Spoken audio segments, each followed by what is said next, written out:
SWMP 36 Talang Ubi. Di sini pada kesempatan siang hari ini kami saya dan Ibu Nuryanti akan mewawancarai Ibu tentang pengambilan keputusan berbasis nilai-nilai kebajikan sebagai pemimpin.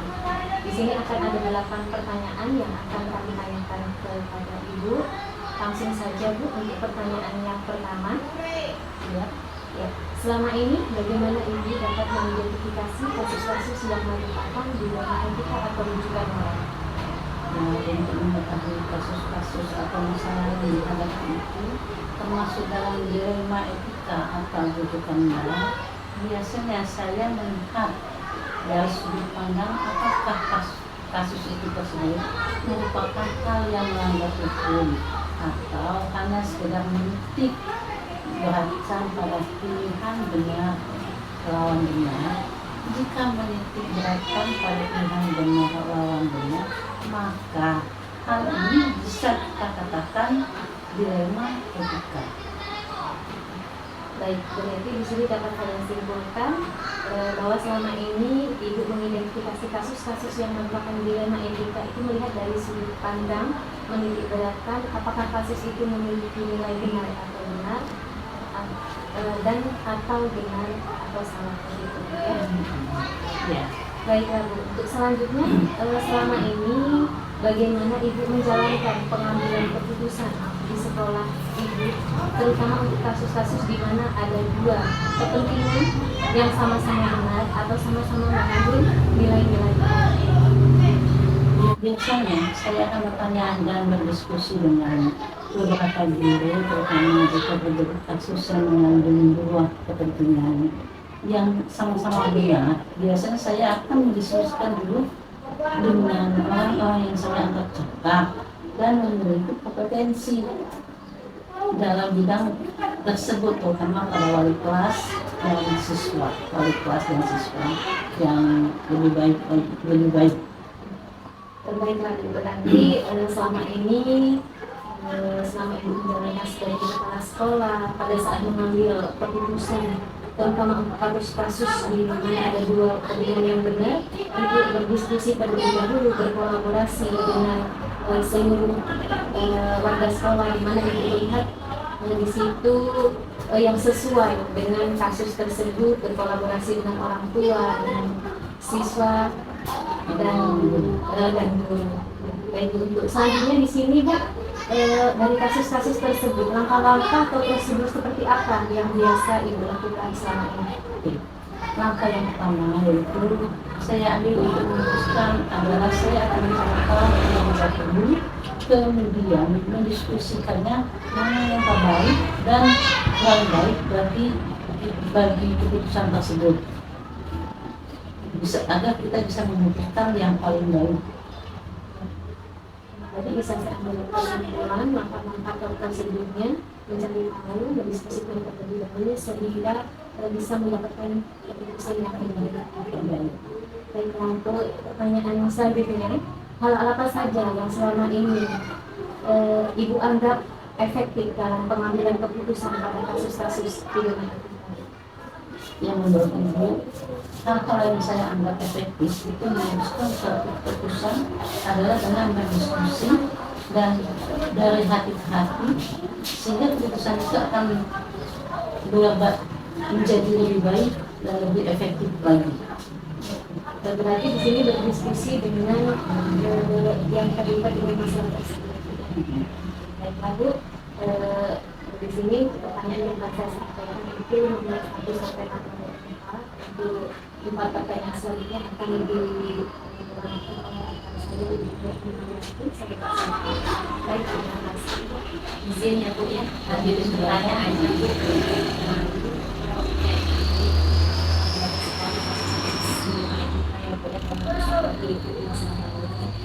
sudah banyak sekali makan asam garam yang namanya kepemimpinan yang kira-kira Bu selama ini Bu tantangan dalam pengambilan keputusan itu Bu yang seperti apa Bu di dalam pengambilan keputusan di kasus dilema etika ini? Ya, tantangan Ibu pertama itu bagi saya adalah jika saya harus memutuskan keputusan dia berkaitan dengan perasaan. Contohnya kita kemarin mendapatkan 8 guru yang harus diangkat menjadi IPK. Nah, ternyata kita hanya mendapatkan 5 kota untuk BSD, datang 3, 6 kali 5. Jadi kita harus mencari yang terbaik. Seperti itu, jadi tantangan yang paling berat yang selama ini untuk memilih ya Bu ya, memilih keputusan seperti itu, Mana yang paling baik. yang paling baik ya.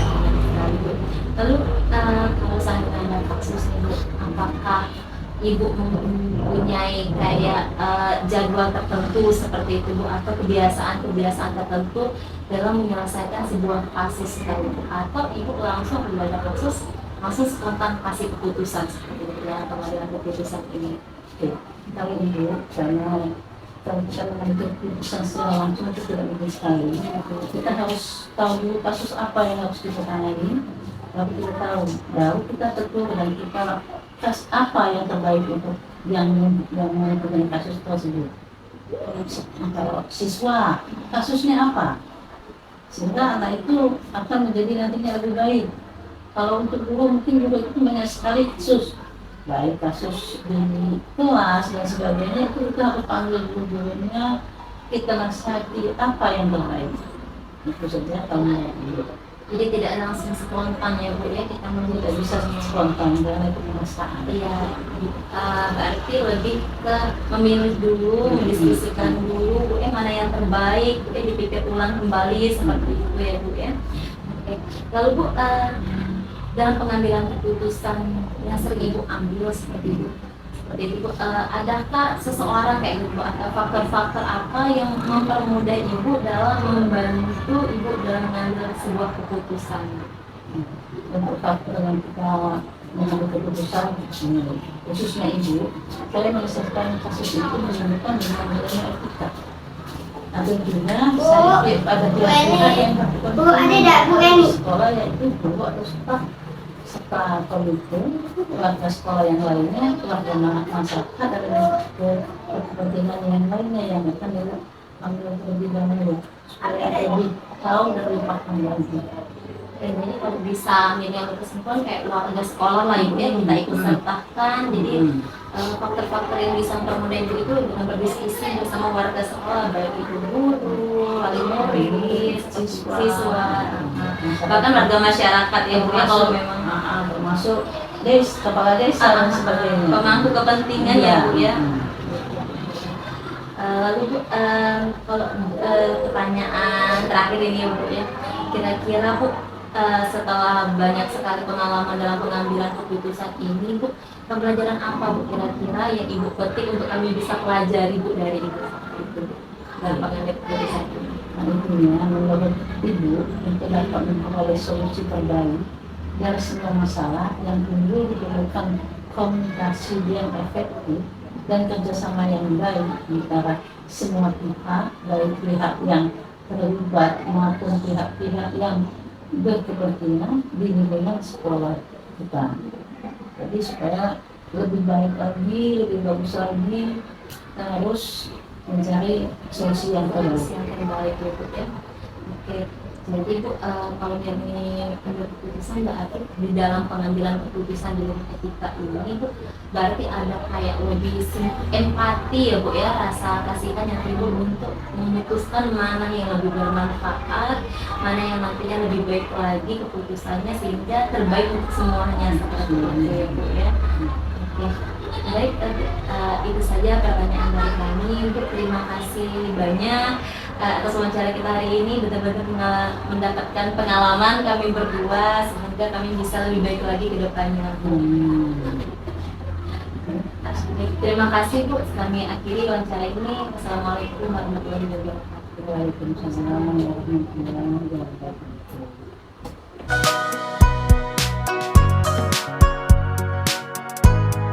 Assalamualaikum Pak. Waalaikumsalam.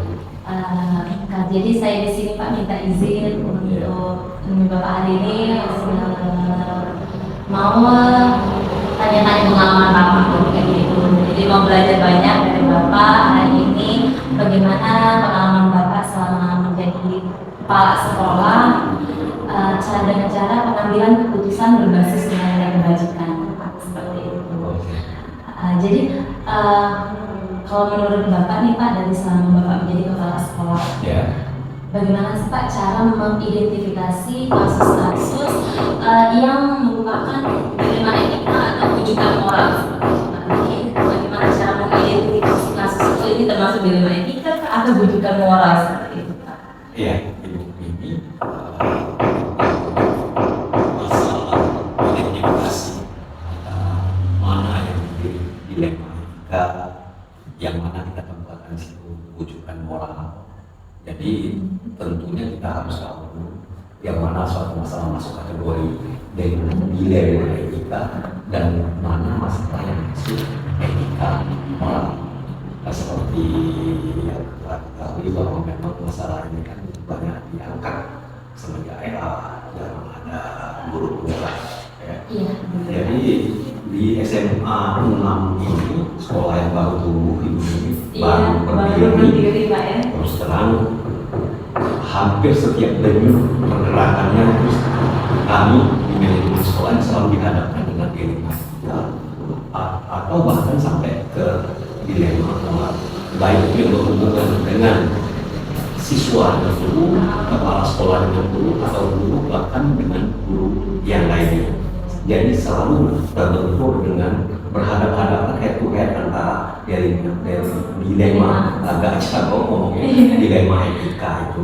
Jadi untuk mengidentifikasinya seperti itu, jadi kita angkat itu, kita hadapi dulu, kita telaah dulu apakah ini masalah ini ada berhubungan dengan kesalahan prosedur yang dengan regulasi atau kalau regulasi aturan, kalau dia berbenturan dengan aturan yang satu yang benar berarti masuk norma moral. Sementara jika ada masalah yang tidak, yang sama-sama benar dan tidak berbenturan dengan regulasi atau aturan dalam dunia pendidikan tentunya, maka itu kita anggap sebagai dilema etika. Nah, untuk Jadi seperti itu Pak ya, jadi kalau umpama kayak ada benturan dengan peraturan seperti itu Pak ya, untuk membedakan Pak ya. Jadi Pak, kalau seandainya ini kan otomatis ya kata seperti yang Bapak bilang tadi, dengan barunya kan SMA 6 ini berdiri Pak ya, kalau boleh tahu udah berapa tahun Pak ya, Pak jalan tahun berapa? Ya, SMA 6 ini nomenklaturnya 2016 masih di bawah naungan kabupaten. SMA SMK masih di bawah naungan dinas pendidikan kabupaten. Oh iya. Tapi 2017 kan gubernurnya beralih ke pindah ke provinsi. Dan dia terpilih 2016. Tapi saya bergabung dengan SMA ini 2020 lagi. Jadi otomatis berdirinya SMA ini banyak sekali Pak sebenarnya permasalahan seperti Bapak ungkapin tadi ya Pak. Pastinya. Ya, seperti itu. Jadi Pak, gimana nih Pak menurut Bapak pengalaman dan pengalaman Bapak dari untuk mengambil keputusan nih Pak dari beberapa kasus kan banyak masalah tadi. Iya. Bagaimana cara Bapak untuk mengambil keputusan dari kasus itu, baik itu dilema etika nih kayak gini. Misalnya kita ambil nih kasus dilema etika kayak gitu Bapak.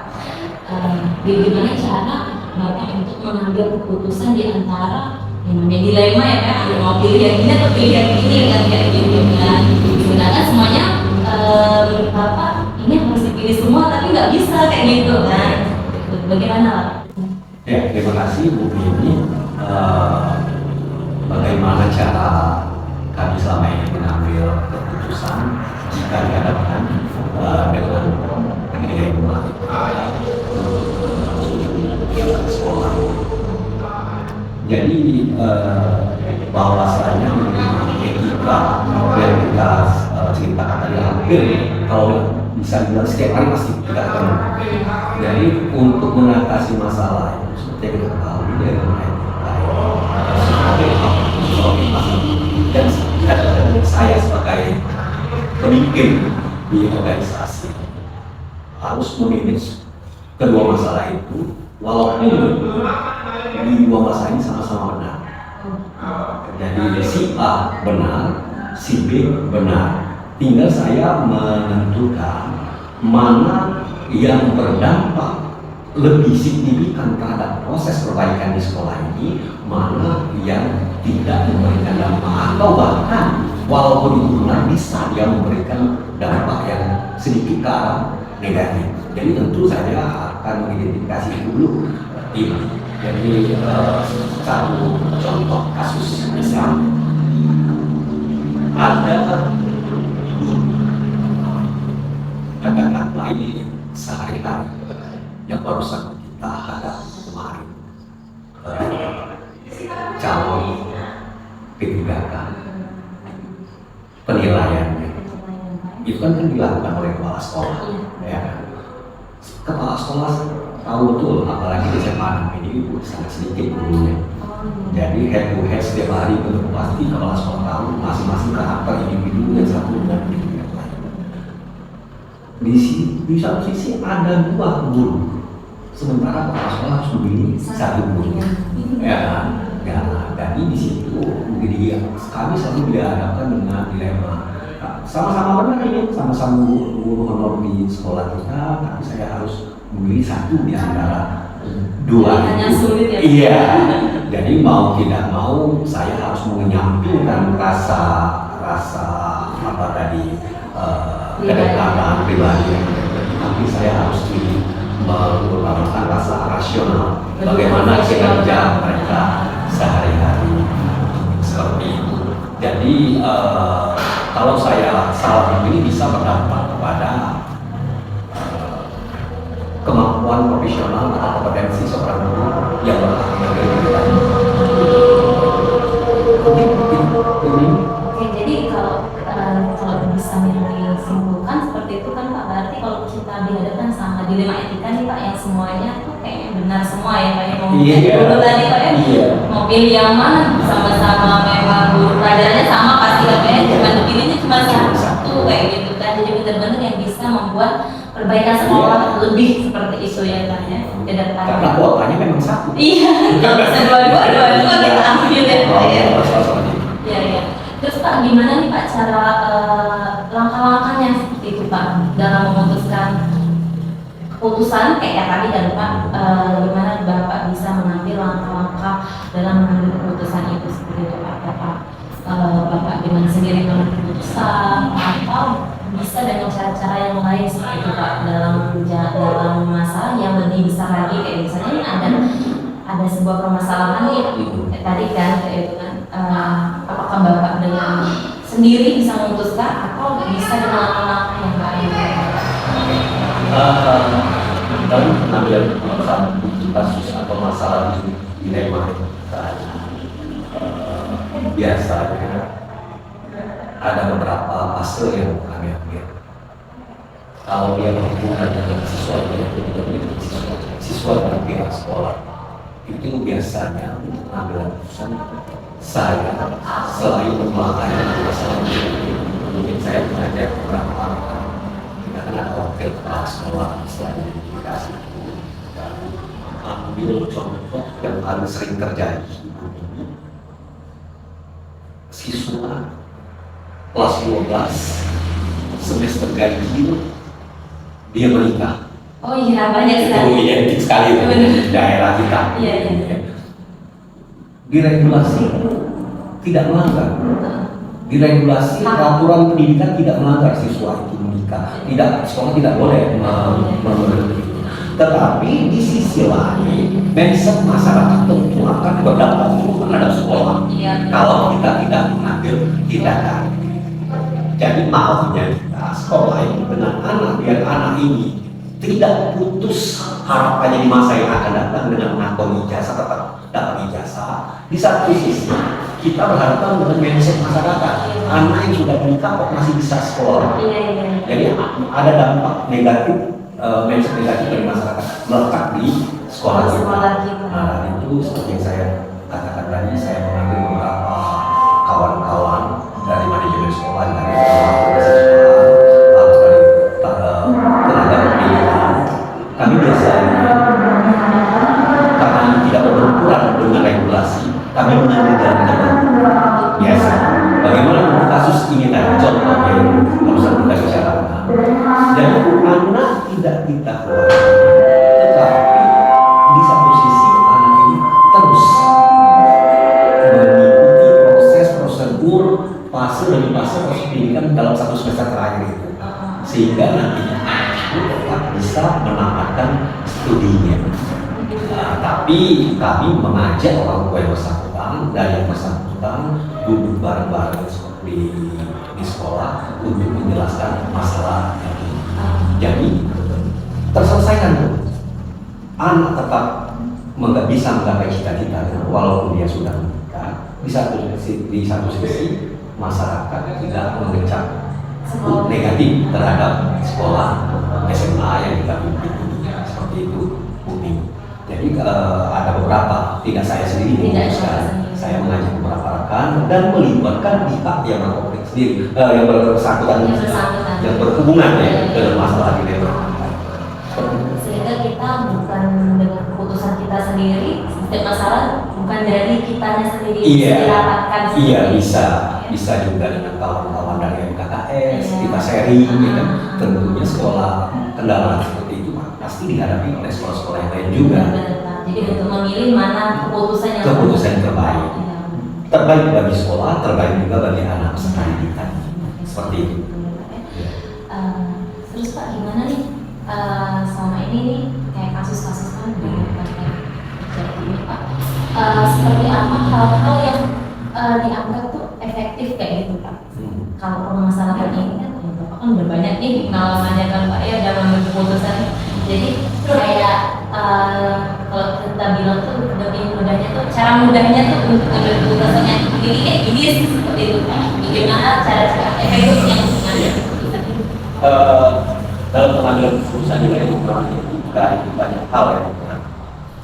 Tapi yang paling penting punya pengalaman kita dalam menghadapi satu masalah dan masalah yang lain.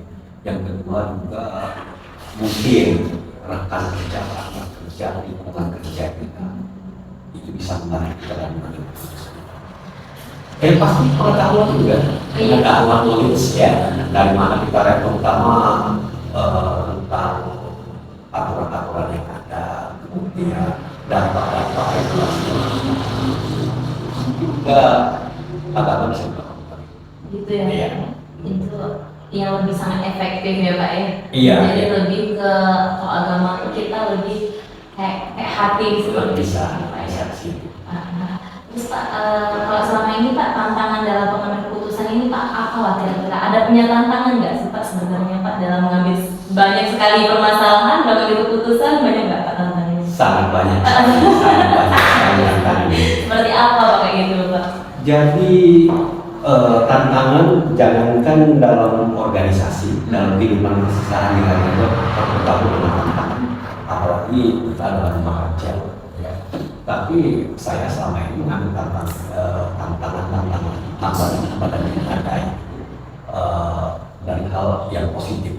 Sebagai motivasi kita harus bisa menyelesaikan masalah-masalah yang kita hadapi. Kita ketahui juga ibu mungkin tahu sekolah baru kemarin sama-sama di SD, masih satu atap dengan SD, ya kan? Di situ banyak sekali dilema etika yang saya dibenturkan dengan baik itu dengan regulasi, bicara di sini ada itu juga ya. Masalah PPDB itu sangat menentukan. Kenapa? Karena kita banyak sekolah di satu di situ banyak dilema apa ya.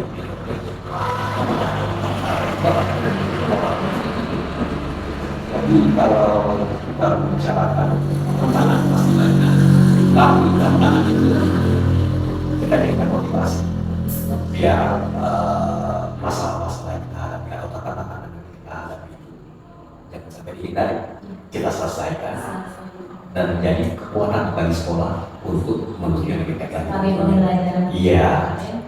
Oke, jangan jadikan momok yang menakutkan seperti itu ya Pak ya, tantangan-tantangan itu.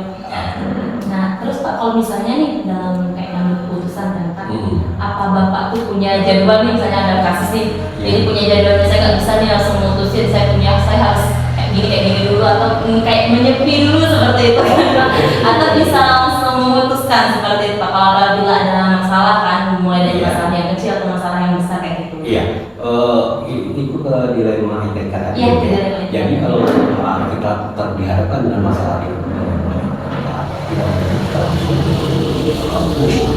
kita bukan solusi, nanti bukannya memberikan solusi yang baik, malah dapat masalah yang baru lagi. Maka dari itu biasanya kami kalau berbentur dengan masalah yang kayak ini, saya pribadi, saya pelajari, saya identifikasi, kemudian saya ajak beberapa orang untuk berdiskusi, untuk mencari solusi, bahwa kita juga sebagai kepala sekolah ada wadah, ya kan, kita berdiskusi juga, kita minta sumbang saran dari kawan-kawan, setelah dapat sumbang saran pertimbangan dari kawan-kawan yang terkenal juga dapat pertimbangan, baru saya putuskan. Biasanya seperti itu. Tidak langsung. Tidak. Tadi bukan berarti tidak langsung ini mau mundur dulu, bukan. Ya. Untuk mendapatkan semua solusi yang terbaik bagi sekolah maupun terbaik bagi orang yang berhubungan dengan masalah tersebut. Iya. Oke.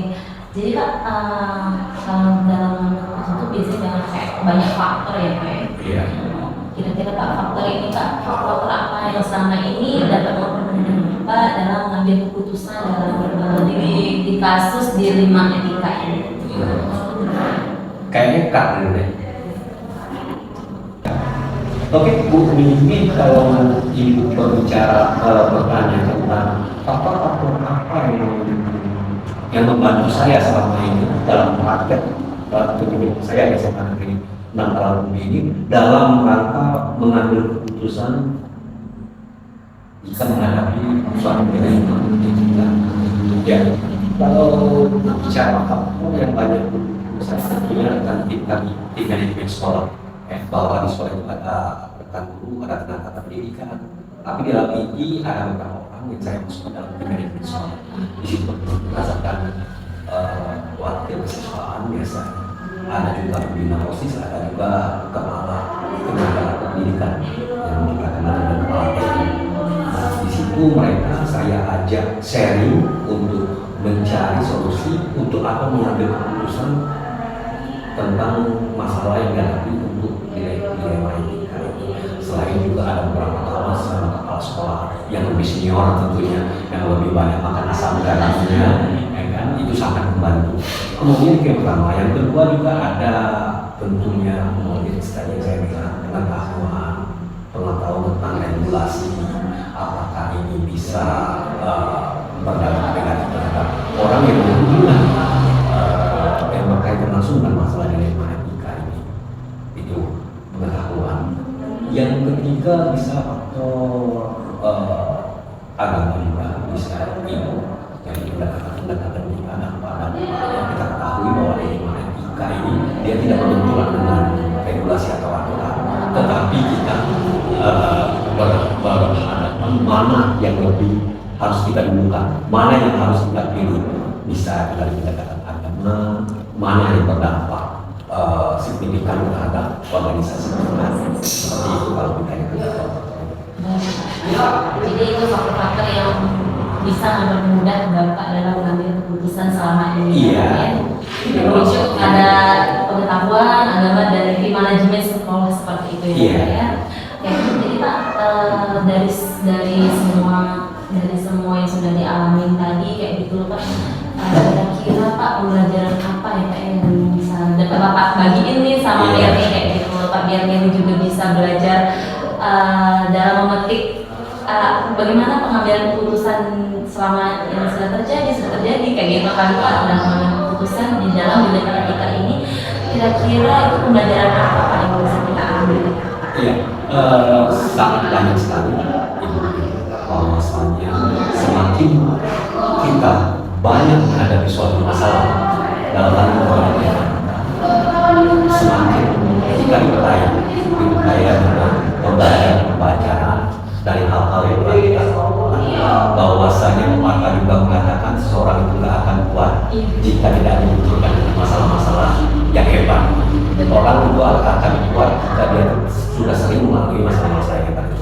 tentu di sini masalah manfaat yang kita ambil ada tentunya ada nilai-nilai kebajikan di situ, norma-norma yang baik di situ, kemudian yang pasti pengalaman ya. Dua, tiga. Oke, masalah manfaat yang bisa kami ambil dari hal-hal atau kendala-kendala atau dilema-dilema etika yang selama ini kami hadapi dalam keseharian dalam dalam organisasi itu tentunya sangat banyak sekali ya, terutama pasti pengalaman cara mengatasi masalah, karena masalah dilema etika itu ada banyak unsur toleransi, unsur kebajikan di situ, ada kasih sayang dan juga tentunya tanggung jawab yang pasti di sana. Demikian. Oke, terima kasih banyak Pak. Jadi saya dari dalam pengambilan keputusan ini yang bisa kita ambil kayak gitu kan, yang bisa kita pelajari dengan banyaknya kasus-kasus yang kita alami, kita bisa lebih bertanggung jawab lagi seperti itu ya Pak ya, dengan tidak menyampingkan dari norma-norma agama dan ada rasa empati. Ada rasa empati yang semakin terbentuk ya Pak ya. Iya. Oke Pak. Terima kasih banyak Pak, maaf karena sudah mengganggu waktu Bapak hari ini. Banyak sekali pengalaman yang didapat dari Bapak dengan obrolan-obrolan kita ini Pak. Nanti kedepannya mungkin akan banyak lagi mau belajar nih Pak. Welcome aja Bu Mimi, karena ini sesuatu yang positif bagi dunia pendidikan. Ya, Ibu Mimi concern di tingkat dasar kami di perguruan. Pasti banyak kesamaan. Pasti banyak kesamaan. Bisa kita sharing. Biar kita sadar sama-sama manfaat. Gitu. Terima kasih banyak Pak. Saya mohon izin dulu ya Pak ya. Oke. Ya, salam-salam benar. Ya, baik. Terima kasih Pak. Yuk.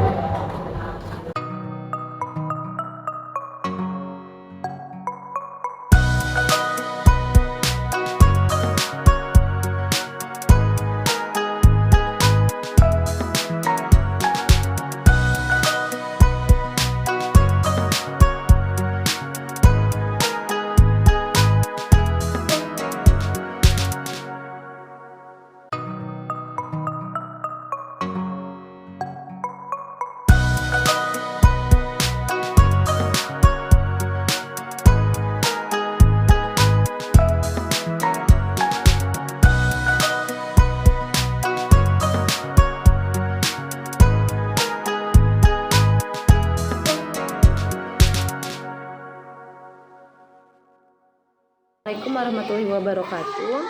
Baiklah, saya telah melakukan wawancara kepada 2 orang kepala sekolah. Yang pertama itu ada kepala sekolah saya sendiri, yaitu Ibu Sunarti dari SD Negeri 36 Talang Ubi. Terus yang kedua, wawancara saya lakukan dengan Bapak Yani Fikri, yaitu kepala sekolah dari SMA Negeri 6 Talang Ubi. Nah, dari kedua wawancara yang sudah saya lakukan, saya akan melakukan refleksi atas yang telah saya lakukan terhadap 2 orang kepala sekolah tersebut. Itu yang pertama, yaitu hal-hal menarik apa yang muncul dari wawancara tersebut, kemudian pertanyaan-pertanyaan apa yang masih mengganjal dari hasil wawancara bila dibandingkan dengan hal-hal yang saya pelajari seperti 4 paradigma, 3 prinsip dan 9 langkah pengujian. Kemudian apa yang saya dapatkan. Baiklah, dari kedua wawancara yang sudah saya lakukan tersebut, baik Ibu Sunarti maupun Pak Yani semuanya sudah melakukan yang saya temukan di sana, di mana setiap pengambilan keputusan itu tidak dilakukan secara spontan atau tidak secara langsung, di mana dalam mengambil keputusan itu harus ada langkah-langkah yang harus dilakukan, seperti beliau meminta pendapat, melakukan diskusi dengan guru-guru yang lain seperti itu. Lalu di dalam sana juga setelah wawancara mereka sudah pasti ada yang namanya paradigma, terdapat 4 paradigma, 3 prinsip dan 9 langkah-langkah pengujian dalam pengambilan keputusan seperti itu. Terus yang kedua, bagaimana hasil wawancara antara 2 pimpinan yang saya wawancarai? Adakah sebuah persamaan atau perbedaan? Kira-kira ada yang menonjol dari salah satu pimpinan tersebut? Mengapa? Apa yang membedakannya? Nah, jadi kalau persamaan yang saya lihat, persamaannya semua keduanya itu terdapat sebuah langkah yang sama dalam menghadapi sebuah masalah seperti itu. Jadi setiap ada masalah mereka akan berembuk. Jadi mereka mengatakan bahwa keputusan itu tidak bisa diambil secara langsung seperti yang sudah saya katakan tadi. Jadi katanya perlu pertimbangan dan melihat di mana kasus itu, permasalahan tersebut itu lebih baiknya diputuskan seperti apa, dan dilihat pendapat dari pemangku kepentingan kayak seperti tim manajemen dari guru, kemudian dari pihak permasalahan tersebut, bahkan warga masyarakat pun bisa kita ikutkan dalam diskusi untuk mengambil keputusan yang mana yang paling baik untuk diambil seperti itu. Nah, kemudian pertanyaan yang ketiga itu ada seperti. Lalu pertanyaan yang ketiga yaitu apa rencana ke depan para pimpinan dalam menjalani pengambilan keputusan yang mengandung unsur dilema etika. Bagaimana mereka bisa mengukur efektivitas pengambilan keputusan mereka. Nah, jadi dalam untuk mengukur efektivitas pengambilan keputusan itu, maka mereka akan melihat dampaknya. Jadi keputusan yang diambil nanti akan dilihat jangka pendek dan jangka panjang dari pengambilan keputusan tersebut. Nah, jadi setiap pengambilan keputusan itu mereka sudah akan menganalisis seperti itu, akan menganalisis apa dampak kedepannya, seperti apa dampaknya, sehingga bisa membuat hal yang lebih baik lagi kedepannya dalam pengambilan keputusan.